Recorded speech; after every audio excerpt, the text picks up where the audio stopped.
So আজকের ভিডিওতে আমরা আলোচনা করব এক্সেপশন হ্যান্ডলিং এক্সাম্পল 2 নিয়ে। আজকের ভিডিওতে আমরা যে এক্সাম্পলটা নিয়ে কাজ করব সেটাতে আমরা মাল্টিপল ক্যাচ কিভাবে কাজ করছে সেটা নিয়ে দেখব। তো ফার্স্টে আমরা যদি সিনট্যাক্সটা দেখতে চাই তাহলে সিনট্যাক্সটা এরকম হবে যে আমাদের যেই ব্লকটাতে আমরা চাই যে হচ্ছে আমাদের এরর আছে বা এক্সেপশন আছে কিনা সেটা দেখতে, সেটার সেই ব্লকটাকে আমরা রাখবো হলো ট্রাই এর মধ্যে। তারপর সেখান থেকে আমরা এক একটা কন্ডিশনের জন্য এক্সেপশন থ্রো করব এবং ক্যাচ সেটা কি করবে, ক্যাচ করবে এবং এররটা হ্যান্ডেল করবে।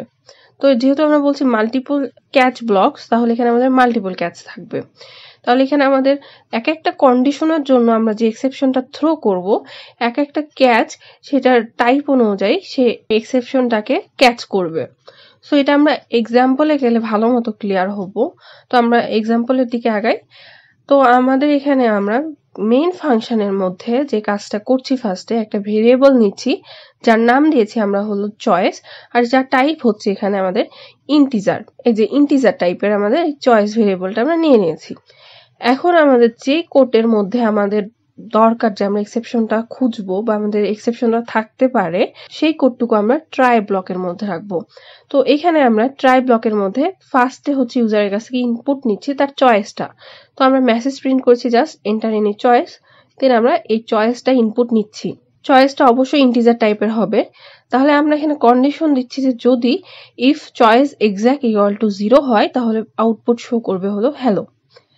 আদারওয়াইজ যদি এটা 0 না হয়, 1 হয়ে যায়, তখন থ্রো করবে হলো 100। আর 1ও যদি না হয়, 2 যদি হয় তাহলে থ্রো করবে হলো x, যেটা একটা ক্যারেক্টার ভ্যালু। আবার যদি চয়েস 3 এর সমান হয়, এক্সাক্ট ইকুয়াল টু 3 হয়, তাহলে থ্রো করবে হলো 1.23f, যেটা একটা ফ্লট ভ্যালু। আর এগুলোর মধ্যে যদি কোনোটাই না হয়, মানে 0 না হয়, 1 না হয়, 2 না হয়, 3 না হয়, এগুলো ছাড়া যদি কোনো সংখ্যা হয় তাহলে সেটার জন্য প্রিন্ট করে দেখাবে হলো বাই বাই। এই যে আমরা এক্সেপশন গুলো থ্রো করছি সেগুলো তো ক্যাচ করা লাগবে। সো সেটা করার জন্য আমরা এক একটা ক্যাচ নিচ্ছি। এখানে আমাদের মাল্টিপল ক্যাচ নিয়ে আমরা কাজ করছি। তাহলে ফার্স্টে যেটা আমরা থ্রো করছি সেটা হলো ইন্টিজার টাইপের 100।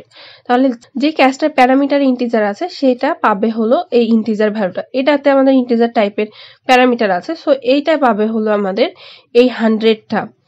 আবার এখানে আমরা ক্যারেক্টার থ্রো করছি, যে ক্যাচের আমাদের প্যারামিটারের ক্যারেক্টার আছে সেটা পাবে এটা। আবার এই লাস্টের এটাতে আমরা ফ্লট থ্রো করছি, তাহলে যে ক্যাচের প্যারামিটারের ফ্লট আছে সে পাবে এই ফ্লট ভ্যালুটা। তাহলে যদি আমাদের ইউজার ফার্স্টে 0 ইনপুট দেয় তাহলে সিম্পলি আমাদেরকে মেসেজ প্রিন্ট করে দেখাবে হ্যালো। যদি 0 ইনপুট না দিয়ে 1 ইনপুট দেয় তাহলে এখান থেকে এই থ্রো করবে কি 100। এই 100টা পাবে এই ক্যাচটা এবং সে প্রিন্ট করে দেখাবে integer exception block value is a যে ভ্যালুটা পেয়েছে সেটা হলো কি 100। আবার যদি 1 না হয় 2 হয় তাহলে থ্রো করবে হলো x, এটা একটা ক্যারেক্টার টাইপের ভ্যালু, সো পাবে হলো এই যে ক্যারেক্টার টাইপের ক্যাচটা এবং b পাবে হলো xটা। তাহলে এখানে আমাদের প্রিন্ট করে দেখাবে ক্যারেক্টার এক্সেপশন ব্লক ভ্যালু দে b প্রিন্ট করবে, b এর ভ্যালুটা আমাদের কি এই xটা। এরপর যদি আমাদের 2 না হয় 3 হয় তাহলে আমাদের থ্রো করে দিচ্ছে হলো 1.23f। তাহলে এই যে আমাদের ফ্লট টাইপের যে ইয়াটা প্যারামিটারটা আছে সে পাবে হচ্ছে 1.23f এবং সে প্রিন্ট করে দেখাবে কি float exception block value is, then C এর ভ্যালুটা প্রিন্ট করবে যেটা কি ছিল আমাদের 1.23। আর যদি কোনোটাই না হয়, 0, 1, 2, 3 কোনো ভ্যালুটাই যদি আমাদের ইউজার ইনপুট না দিয়ে অন্য কোনো ভ্যালু দেয়, যেমন সাপোজ 4 বা 5, যে কোনো ভ্যালু যদি আমাদের ইউজার ইনপুট দেয় তাহলে আমাদেরকে জাস্ট সিম্পলি মেসেজটা প্রিন্ট করে দেখাবে বাই বাই। তাহলে এই জিনিসটা আমরা হচ্ছে এখন কোড ব্লকসে রান করে দেখতে পারি যে আসলে এটা কি ঠিক মতো কাজ করছে কিনা। আমাদের যে কোডটা ছিল সেটা এটা ছিল। আমাদের এখানে জাস্ট আমরা হচ্ছে hash include iostream using namespace std টেক্সটটা অ্যাড করেছি, তাছাড়া কিছু আলাদা নাই আমাদের কোডে। তাহলে এবার আমরা একটা একটা করে ইনপুট দিয়ে দেখি। একটা একটা বলতে ফার্স্টে আমরা 0 ইনপুট দিব, দেন 1 ইনপুট দিব, তারপর 2 দিব, তারপর 3 দিব এবং এই চারটা ভ্যালু ছাড়া অন্য কোনো ভ্যালু আমরা ইনপুট দিয়ে দেখব। তো আমাদের ফার্স্টে যে মেসেজটা প্রিন্ট করার কথা এন্টার এনি চয়েস, সেটা প্রিন্ট করে দেখাচ্ছে আমাদেরকে। এখন আমরা ফার্স্টে 0 ইনপুট দিচ্ছি এবং এন্টার দিলে আমাদেরকে দেখাচ্ছে যে হ্যালো। তো আমাদের এইখানে যদি আমরা দেখি যে আমাদের ফার্স্টে হ্যালোই আউটপুট আসার কথা ছিল 0 ইনপুটের ক্ষেত্রে। এবার আমরা দেখব হচ্ছে 1 ইনপুটের ক্ষেত্রে। তাহলে আমরা এবার যদি 1 ইনপুট দিচ্ছি তাহলে আমাদেরকে প্রিন্ট করে দেখাচ্ছে integer exception block value is 100। এই যে আমরা এখান থেকে 100 থ্রো করছিলাম এবং সেটা ইন্টিজার টাইপের যে প্যারামিটার সহ যে ক্যাচটা ছিল সে পাচ্ছিল, সে প্রিন্ট করে দেখাচ্ছে আমাদের integer exception block value is, এর ভ্যালু আমাদের এখানে 100। সো আমাদেরকে এখানে আউটপুটও শো করছে 100। এবার আমরা হচ্ছে 2 ইনপুট দিয়ে দেখব এবং আমাদেরকে ঠিকঠাক মতোই আউটপুট দেখাচ্ছে যে character exception block value is x, যেটা আমরা এখানে দেখেছি যে আমরা এক্স থ্রো করছিলাম 2 ইনপুটের ক্ষেত্রে এবং এখান থেকে আমরা প্রিন্ট করছিলাম হলো character exception block value is B এর ভ্যালুটা, বি এর ভ্যালু এখানে আমাদের এক্স, সো এক্স প্রিন্ট করে দেখাইছে। এবার আমরা 3 ইনপুটের ক্ষেত্রে দেখব। তো আমরা এবার 3 ইনপুট দিচ্ছি এবং আমাদেরকে প্রিন্ট করে দেখাচ্ছে ফ্লট এক্সেপশন ব্লক ভ্যালু ইজ 1.23।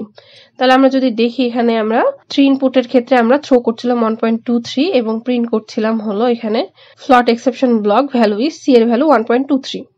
এবার আমাদের 0 1 2 3 ইনপুট দেওয়া শেষ। এগুলো ছাড়া আমরা অন্য কিছু ইনপুট দিয়ে দেখব যে সেটার ক্ষেত্রে কেমন আসছে আউটপুট। সো এবার আমরা 5 ইনপুট দিই, তাহলে আমাদেরকে মেসেজ প্রিন্ট করে দেখাচ্ছে বাই বাই। আবার আমরা আরেকটা অন্য কিছু ইনপুট দিয়ে দেখি। তাহলে আমি এবার হচ্ছে 9 ইনপুট দিলাম, তারপরও আমাদেরকে আউটপুট শো করছে হলো বাই বাই। কারণ কি, আমাদের যেই কয়টা ভ্যালু ছিল 0 1 2 3 এই 4টা ভ্যালুর মধ্যে পড়ছে না, সো আমাদেরকে আউটপুট দেখাচ্ছে বাই বাই। সো হোপফুলি বোঝা গেছে আমাদের মাল্টিপল ক্যাচটা কিভাবে কাজ করছে। So that's all for today's video. Thank you for watching this video.